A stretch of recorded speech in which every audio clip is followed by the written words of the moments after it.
Voilà, bonjour aimables téléspectateurs de CPC TV. Bonjour encore une fois de plus et bienvenue dans ce nouveau numéro de votre émission Communiquons Plus que nous avons souvent l'habitude de vous tenir compagnie. Alors aujourd'hui, nous parlons d'un sujet d'actualité qui fait trembler les rues, les maisons et les réseaux sociaux. Il s'agit de la loi référendaire, j'allais dire, un changement de la Constitution. Mais au-delà des articles et des discours politiques, on va regarder ces sujets avec d'autres lunettes, celles de la psychologie.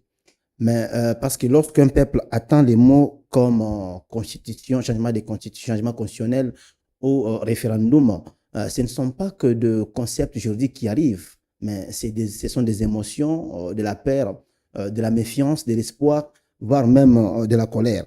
Mais pour nous éclaircir sur ces sujets, nous avons fait l'appel à un expert en psychologie politique qui va bien évidemment nous éclaircir comment est-ce que nous devons, ou les politiques, ou les petits peuples doivent se comporter pendant ces moments de turbulence. Ici, on ne fait pas de propagande, on ne diabolise pas. On comprend, on écoute, on décortique ce qui fait qu'un texte peut soit rassemblé, soit fracturé un pays. Bien évidemment, restez avec nous parce que ces sujets d'actualité ne concernent pas seulement que la Constitution, ils concernent notre vivre ensemble, notre mémoire et l'avenir que nous voulons bien évidemment léguer aux générations futures. Merci pour votre fidélité au programme de C+ TV et pour vos soutiens et prières qui vont ne cesser d'apporter à votre humble serviteur Bonam Mukendi. Merci encore une fois de plus à la régie, à l'équipe technique pour ce travail de qualité. Alors, sans plus tarder, je vais rapidement saluer et souhaiter le bienvenu à mon invité qui est le doctorant Jean-Claude Mukanzo, que j'ai dit bonjour et bienvenue. Bonjour, M. Bonan. Vous allez bien? Ça va, ça va. Ça va avec le changement de la Constitution et la conjoncture actuelle. Oui. Donc, je rappelle qu'il est doctorant, c'est-à-dire c'est un enseignant de l'université. Alors, aussi un analyste politique. Et aujourd'hui, nous allons parler avec lui ces sujets dans l'angle psychologie. Surtout ça. Ça vous va, professeur? Oui. Mais je vais vous appeler professeur parce que vous êtes enseignant. Oui, je suis enseignant, mais il y a des gens qui sont très jaloux quand ils entendent ce terme-là, professeur. C'est mieux, on m'appelle Jean-Claude, ça va mieux. Très bien. Alors, monsieur Jean-Claude, ok.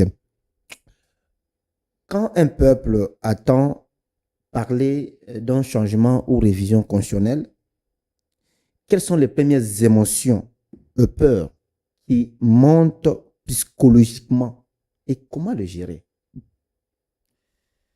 Bon, merci, M. Bonan. Nous sommes en face d'une situation, qui peut paraître un peu particulière par rapport aux différentes réactions que cela a suscité. La Constitution, c'est un document essentiel de l'État qui existe. Aujourd'hui, nous sommes on dit Troisième République. Ça signifie que nous avons déjà eu 3 constitutions différentes.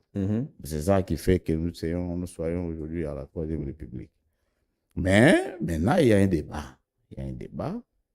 Peut-être la question, c'est comment les gens appréhendent. Que chaque république a une constitution. C'est ça. Quand on dit une république, c'est par rapport à la constitution que vous avez. Ok. Donc, si vous la changez, là, on change aussi des républiques. Vous changez aussi des républiques. Ok. Voilà. Très bien. Première république, c'était une constitution. Deuxième république, une constitution. Troisième ici, c'est la constitution de 2006. Donc, si nous changeons cette constitution, ça sera la 4e république. Ok. Voilà un peu, c'est comme ça. Bien. Je disais que la question, c'est comment cette situation est appréhendée, compris, interprétée par la communauté, par la population. Très bien.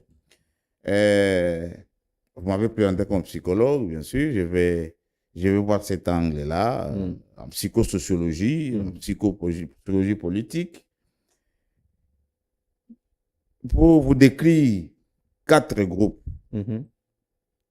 et 4 opinions différentes par rapport à la question de la Constitution. Très bien. Le premier groupe est composé, bien sûr, de gens qui ont initié cette idée, c'est-à-dire les gens au pouvoir. Quand je dis les gens au pouvoir, il y a des politiciens, des élites, et il y a aussi les militants. Alors, ces groupes-là, dans ces groupes, on trouve des opinions. La première opinion concerne, disons, l'élite. L'élite de ceux qui avancent l'idée de la révision ou du changement de la Constitution est constituée des politiciens, des hommes politiques. Je me rappelle que à la dernière conférence de presse du président de la République, il a fait la différence entre hommes politiques et hommes d'État. Bien. Eux sont des hommes politiques. L'homme politique, ce qui l'intéresse, c'est conquérir le pouvoir. OK. Bien. Alors, cette élite-là veut montrer à la population que notre constitution actuelle a des problèmes. Elle n'est pas adaptée aux conditions sociopolitiques, socioculturelles de la République démocratique du Congo. On doit la revisiter. Et ils ont des arguments pour ça. Des arguments pour ça. Ces groupes, je les qualifie d'un groupe qui est objectif. OK. Objectif. Puisqu'il est capable de convaincre. Il a des éléments. Le deuxième groupe, le deuxième sous-groupe, puisque c'est les mêmes groupes de gens qui veulent, il y a les militants. Alors, parmi les militants, nous avons beaucoup plus, disons, les fanatismes. Le fanatisme signifie, dans ces cas d'espèce, c'est que pour ces militants, révisiter la Constitution peut permettre à ce que le président actuel ait la possibilité de revenir encore au pouvoir, puisqu'il est à son deuxième mandat, à son dernier mandat. OK. Alors, pour ces groupes, puisque la Constitution peut permettre cela, voilà, pour nous, là, c'est pour les militants. Voilà, ça c'est les militants. Ce sont les militants. Et pour le premier groupe qui est... Le premier groupe a des éléments, des arguments pour convaincre, montrer, démontrer que la révisitation de la Constitution est essentielle. OK? Et parmi ces raisons, ces arguments, entre autres, on peut... Bon, ils ont beaucoup d'éléments. Par exemple, prenez le cas de la mise en place du gouvernement après un cycle électoral. OK. Ça prend presque une année. Informateur, découvrir la majorité. Alors que vous savez que dans notre pays, il ne faut pas penser qu'il y a un parti politique qui peut remporter les élections dans ces pays. C'est impossible. Donc, pour eux, les régimes semi-présidentiels, voilà. on doit oublier de cela. Et puis... Effectivement. Et puis, à part ça, ils ont d'autres éléments liés à la souveraineté du pays. Il semble que le pays, il y a des dispositions qui masquent un peu une certaine faiblesse de l'État par rapport aux relations internationales, les relations avec notre pays, tout ça. Donc, ils ont des éléments pour le faire. C'est pourquoi j'ai dit, c'est objectif. Ils peuvent. Alors, le deuxième groupe, c'est beaucoup plus des fanatiques. Voilà. Et ce qui les intéresse, c'est que le chef de l'État actuel continue.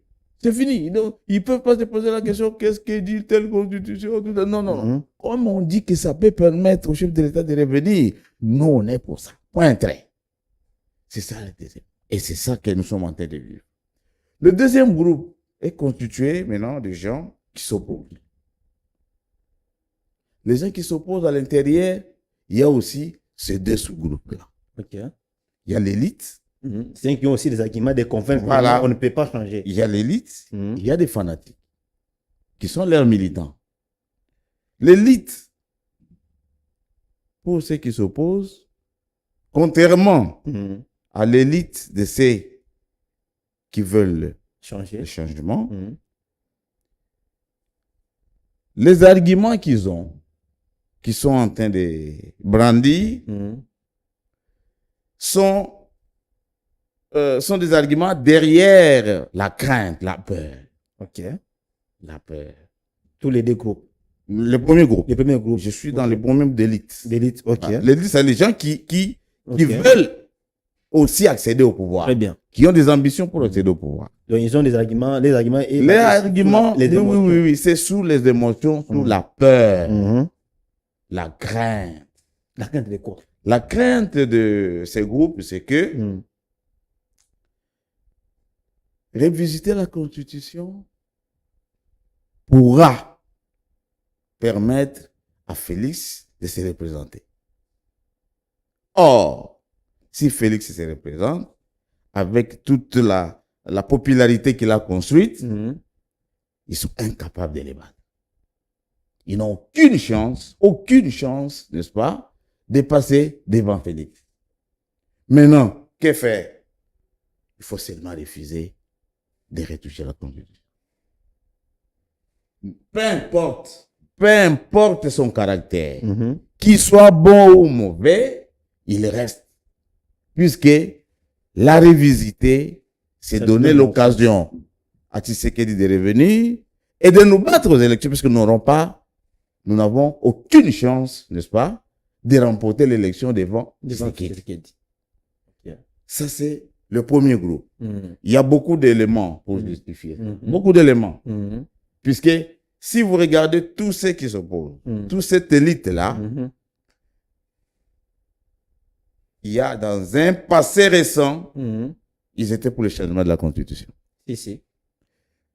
Ou encore, dans leur propre programme comme parti politique, Mhm. le changement ou révision de la Constitution, c'est une priorité. OK? Mhm. Mais c'est parce que cette révisitation peut les compliquer la tâche, il ne dit pas question, on n'y touche pas. Dans votre introduction, je vous ai suivi, vous avez parlé même du référendum. Mhm. C'est aussi une autre raison pour montrer cette angoisse, cette peur dont je parle. Qu'est-ce que la loi référendaire Mhm. qui est en discussion actuellement a à voir avec la Constitution? Qu'est-ce que ça a à voir? Il n'y a aucun rapport. Mais c'est vrai ça? J'ai dit aucun rapport. Personne ne peut démontrer qu'il y a un rapport entre la loi référendaire actuelle et le changement de la Constitution. Mais comment toucher la Constitution sans passer sans passer au référendum? Parce que la Constitution, c'est une loi fondamentale qui reflète la volonté de tout un peuple. Oui. Alors, c'est là où le peuple désigne directement ou indirectement leurs dirigeants. Oui. C'est à travers les référendums. Il faudrait que cette loi soit votée au Parlement. On est en train de vouloir faire croire à la population que c'est seulement avec cette loi que le Congo peut organiser les référendums. C'est pas vrai. En 2006, on n'a pas organisé les référendums dans ce pays. C'était à l'occasion de quoi? Pour la Constitution de 2006, il n'y avait pas de référendum. Il y en avait. Ok. Est-ce que cette loi existait? Cette loi existait? Non. Alors, le référendum est déjà... Donc, vous dites que cette loi ne devait pas être proposée maintenant parce que sans... Non. Nous dirons... Ce n'est pas qu'elle ne peut pas être. Je ne suis pas initiateur de la loi. Okay. Je dis ceci. La loi référendaire n'a aucun rapport avec le changement ou la révision de la Constitution. Puisque c'est juste une loi qui fixe des modalités d'organisation d'un référendum dans notre pays, qui n'existe pas jusqu'aujourd'hui. C'est-à-dire que ce que nous avons jusqu'aujourd'hui, c'est juste la Constitution qui nous dit telle matière, cette matière ici, pour que ça passe, il faut passer par un référendum. Mais définissez maintenant un référendum. Ah bon? Quelle matière qui demande le référendum? Quelle matière qui demande le référendum? Quelles sont les modalités d'organisation du référendum? Cette loi, nous n'en avons pas. C'est-à-dire que le gouvernement qui veut organiser un référendum, nous le fait selon les coutumes. Ok. Ok. Bon, selon ce qui se fait ailleurs. On les fait Mais aussi. il n'y a pas une loi spécifiquement congolaise. Moi, je ne vois pas de Et mal. pour vous, cette loi qu'on vient de proposer, vous n'êtes pas d'accord avec ça? Moi, je dis qu'elle n'a rien à voir avec ça. C'est une loi. Si un député, c'est dans ses prérogatives. Un député qui a présenté les lois, Donc, la loi, il pouvait proposer cette loi sans même parler de la Constitution. même s'il n'y a pas de problème de constitution, Ok. cette loi a sa place. Très bien, Voilà. c'est clair. Donc, Mm. si il y a des gens qui se réfèrent à cette loi, Mhm. c'est tout simplement Mhm. parce que je viens de vous dire Mhm. qu'il y a l'angoisse, la crainte. Ok. La crainte derrière. Donc, même le... les opposants politiques, notamment Fayoulou, Kabound, qui refusent catégoriquement cette loi référendaire, Poser la question. n'ont pas eu le temps de lire. Poser la question au téléphone à Kabound, à Fayoulou. Mm. Dites-lui, monsieur, quel est le rapport entre la loi référendaire de Ngondankoy ici Mm. et l'idée du changement de la Constitution? Où est le rapport? Dans la loi référendaire, on ne dit pas que nous demandons au président de la République de proposer le changement de la Constitution. Je n'ai pas dit. C'est une loi qui Qui détermine les organise modalités. Comment... seulement comment organiser les référendums dans notre pays. Voyez-vous la beauté de cette émission? C'est pourquoi je vous ai toujours dit que ici, vous informer positivement, c'est notre devoir. Il a fallu que les experts en psychologie, on parle de ces sujets d'actualité, changement de la Constitution, loi référendaire, vous invitez les politiciens sur vos plateaux. Vous invitez les politiciens de la liste sur les plateaux. Invitez des intellectuels, des experts en la matière. Voilà comment Jean-Claude Mukanzo est en train de vous expliquer, de mettre les points sur les i, que vous compreniez les choses. Même les politiciens, les analystes politiques qui passent dans des plateaux de télévision pour mélanger la loi référendaire, dire que nous sommes contre cette loi. Vous êtes contre. Mais avec des éducations de Jean-Claude Mukanzo et Msabino Bazoba, c'est moi les termes parce que vous n'avez pas eu le temps de lire les contenus, de comprendre qu'est-ce qu'est une loi référendaire. Jean-Claude Mukanzo, c'est quoi une loi référendaire? Bien. C'était vraiment une parenthèse pour montrer que lorsque on veut noyer son chien, on l'accuse des rage. Très bien.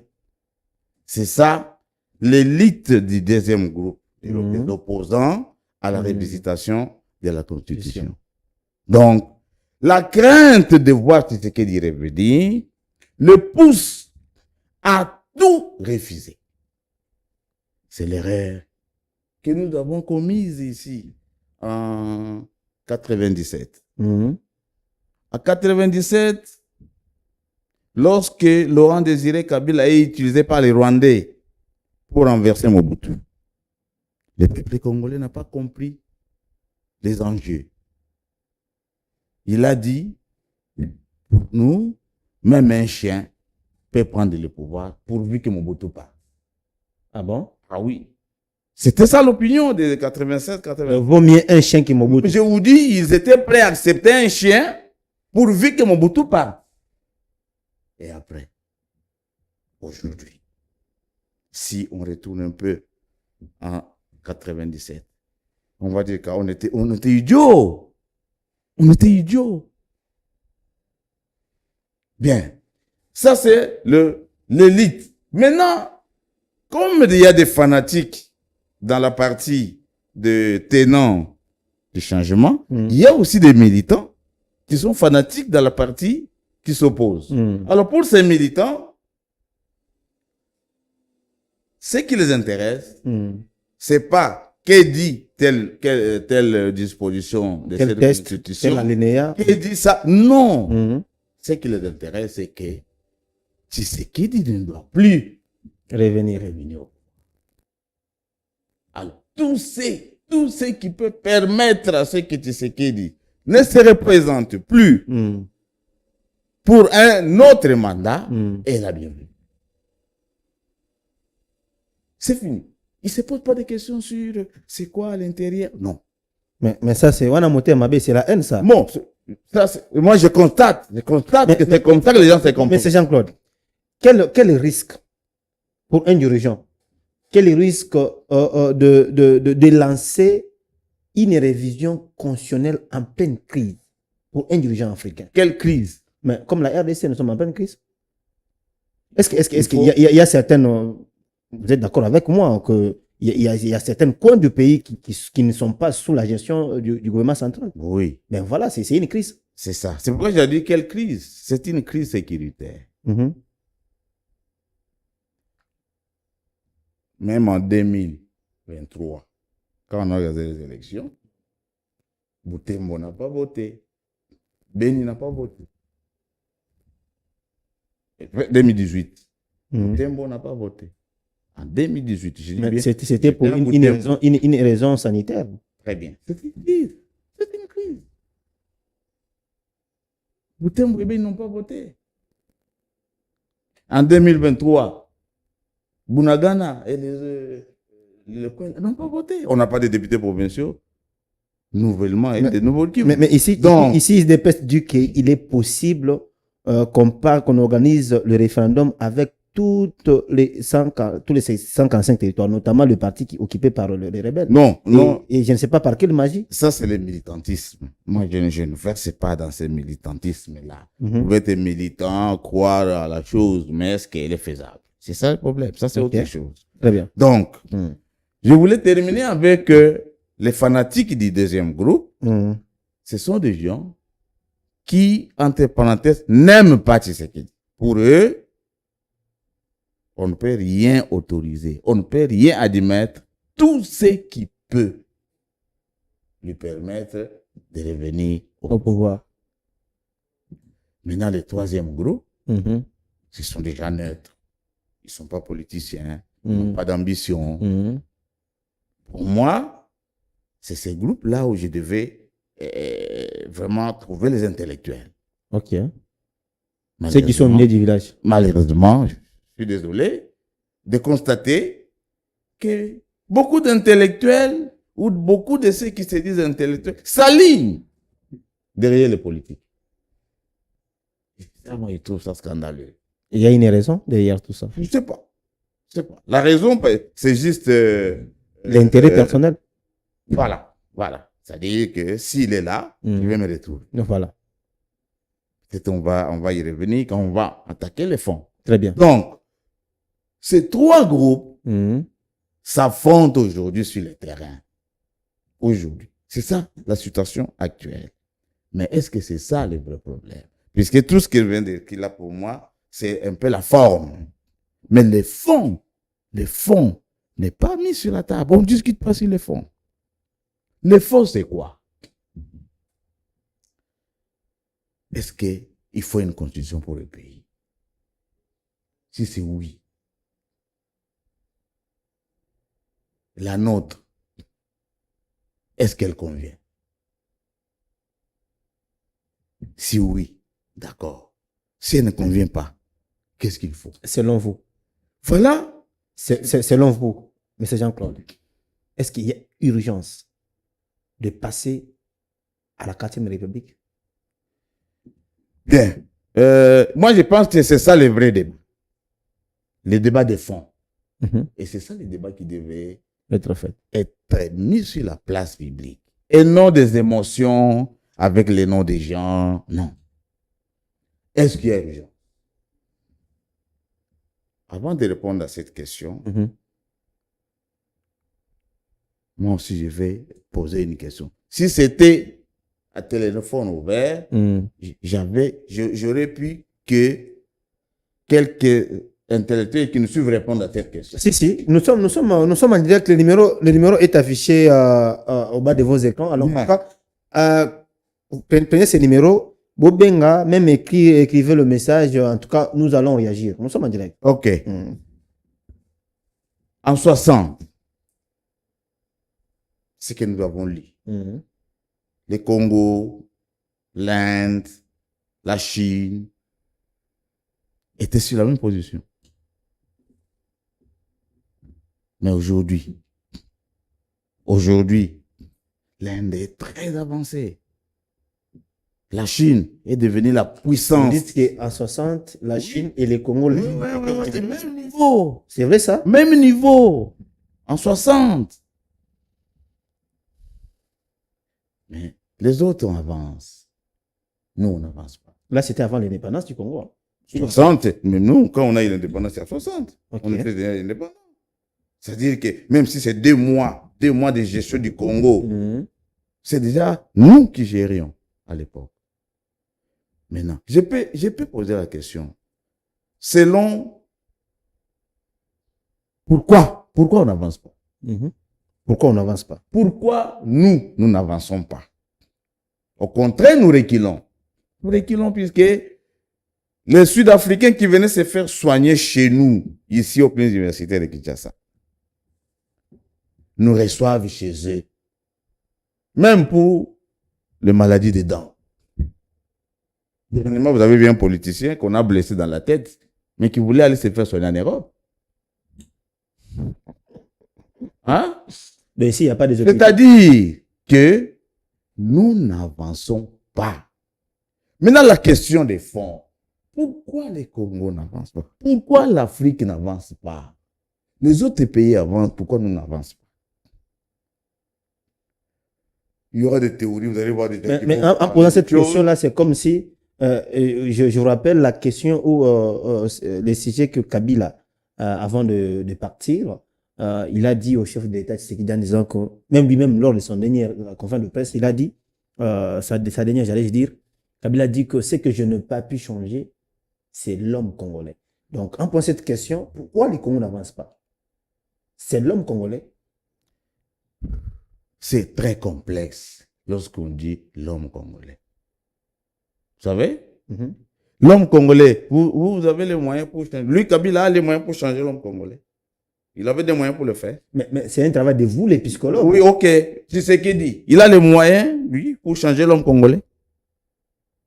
Aujourd'hui, comme il est là, en train de gérer, il a les moyens pour changer l'homme congolais. Qu'est-ce qu'il fait? Si il devait changer l'homme congolais, je pose une petite question. Hmm. Il a nommé Kyungu, le fait Kyungu des restes de Ouakouma. mémoire.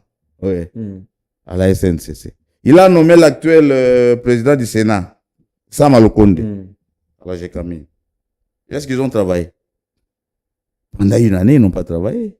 Et pourquoi donc? Et puisque le ministre a refusé de les notifier, C'était quoi les ministres? Qui est les ministres? le ministre du portefeuille du gouvernement, ils n'ont qu'à pas. Ah, ok, je vois. Hmm. Il a fait une année. S'il pouvait changer les gens, il ne pouvait pas dire, allez, commencer le travail. Pourquoi il n'a pas fait? C'était ces ministres hein, qui sont Kabila. Des ministres qu'il a nommés. C'est lui qui, c'est son ordonnance. L'ordonnance est signée par Présidentielle. Tshisekedi. Mais ils ont dit, monsieur le président, ce 2 heures du midi ne travaille pas. Ils sont restés. On peut travailler.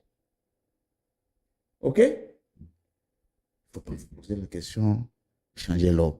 C'est impossible aujourd'hui. C'est impossible.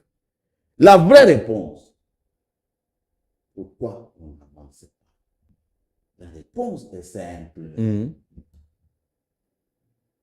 Les ressources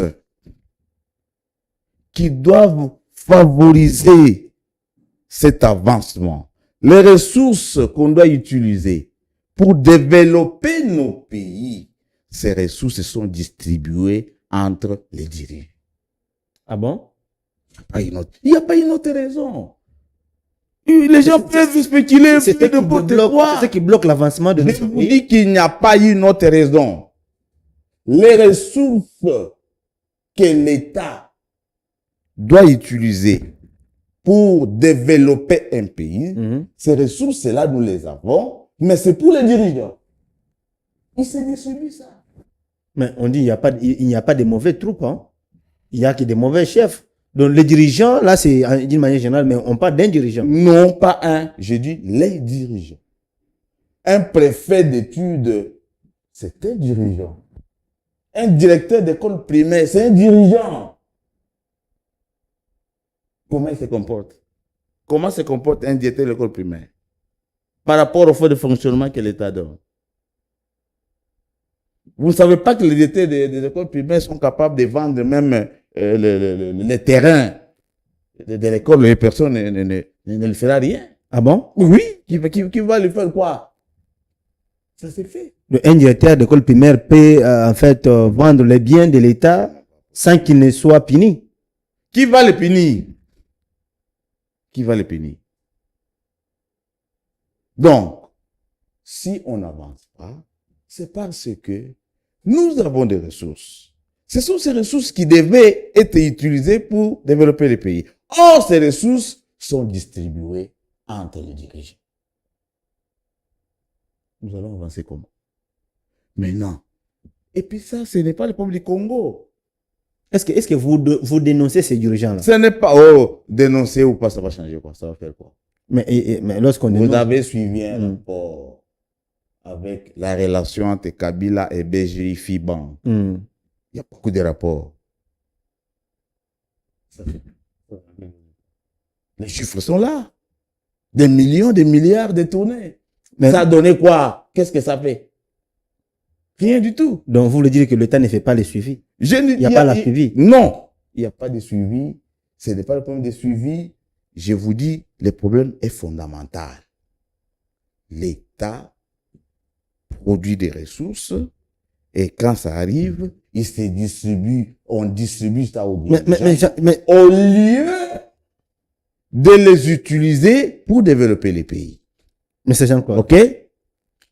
Qu'est-ce qu'il faut maintenant? Parce que vous dites tout haut, qu'est-ce qu'il faut pour déraciner ces problèmes qui est fondamental?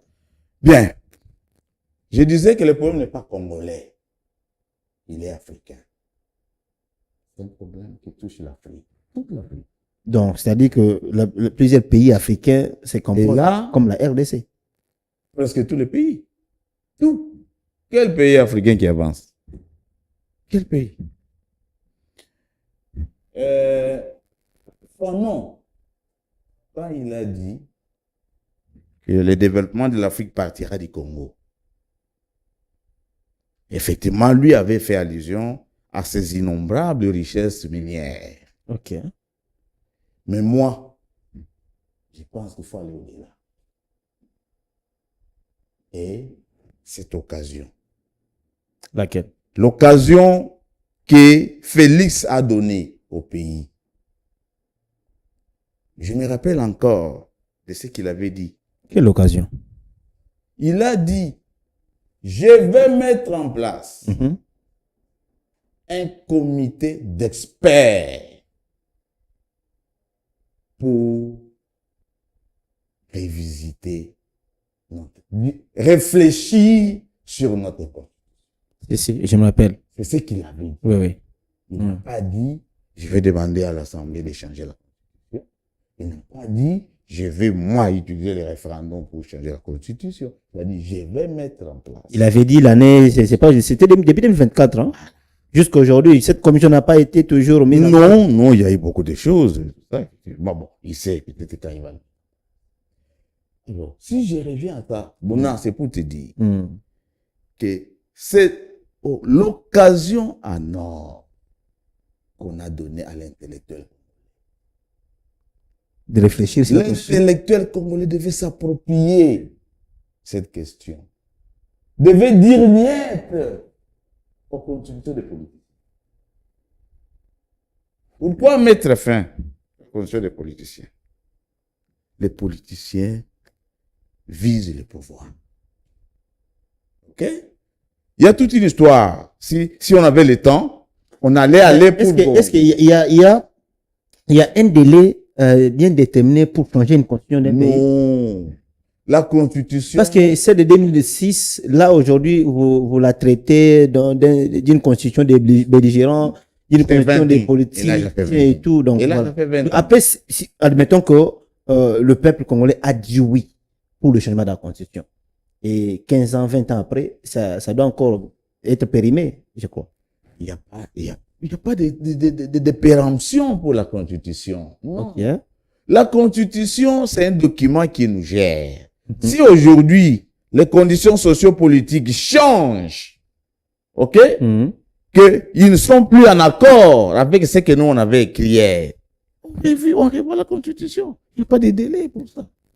Donc, laissez-moi d'abord terminer pour vous dire que l'intellectuel congolais, au lieu de s'aligner sur les avis politiques, devait saisir de la question pour dire, c'est ça l'occasion.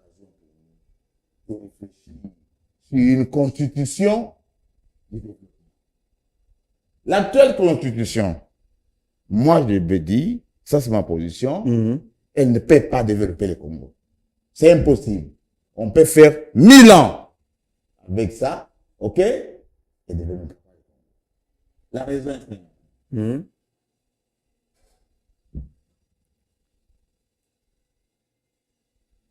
Nous avons, je vous ai parlé des 3 républiques.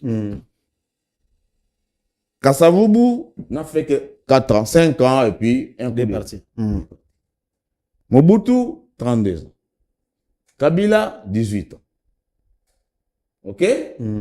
Tshisekedi, nous sommes à la 7e année, 8e année. Je prends seulement un secteur. Mobutu est arrivé, il a trouvé 3 universités dans ce pays. 32 ans après, il n'en a construit aucune. Il a trouvé 3. Wow. Il est parti sans laisser aucune. Aucune. Waouh. Il n'a construit aucune université. Mobutu. C'était les 3 universités qu'il avait trouvées. L'IOC, qui est devenu l'INELU. L'Ovagnon, qui est devenu Uniki. Mais là où il a tué les étudiants, c'était où? C'était ici. C'était tous les étudiants du Congo. On a parlé de l'UNASA à l'époque. Ok. Voilà. Il n'a construit aucune université. Bien. Kabila est arrivé. 18 ans au pouvoir. Il n'a construit aucune université. Maintenant, ma question. Qui peut me répondre? Qu'est-ce qui oblige Tshisekedi à construire? Il en a construit combien? Au moins 3. Officiel. Oui, officiel. Ok. Au moins 3. Non, mais vous avez oublié. Il a réhabilité. Au moins. Vous n'avez pas cité. Voilà. Donc, qu'est-ce qui l'oblige? C'est une question. Qu'est-ce qui oblige Tshisekedi à construire? Qu'est-ce qui oblige le gouvernement Tshisekedi à construire des routes? Puisque aujourd'hui, partout dans les pays, il y a des bruits. C'est les patriotismes. Hein. L'amour du pays. Bon, mais c'est Jean-Claude, on pense. Oui. C'est tellement important. Ok, allez-y. Avant de passer, vous avez dit l'amour du pays. S'il ne le fait pas, s'il ne construit pas les routes, on lui fait quoi? S'il ne construit pas les routes, on lui fait quoi? Kabila ne les a pas construits. On leur fait quoi? Il n'est plus au pouvoir. Le peuple l'a mis dehors. Très bien. On l'a mis dehors quand? Après combien d'années? Après 18 ans. 18 ans.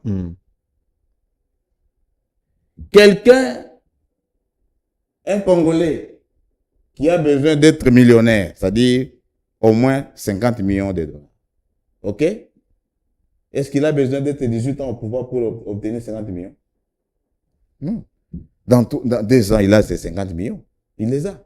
C'est-à-dire que les politiciens, quand ils cherchent le pouvoir, ok?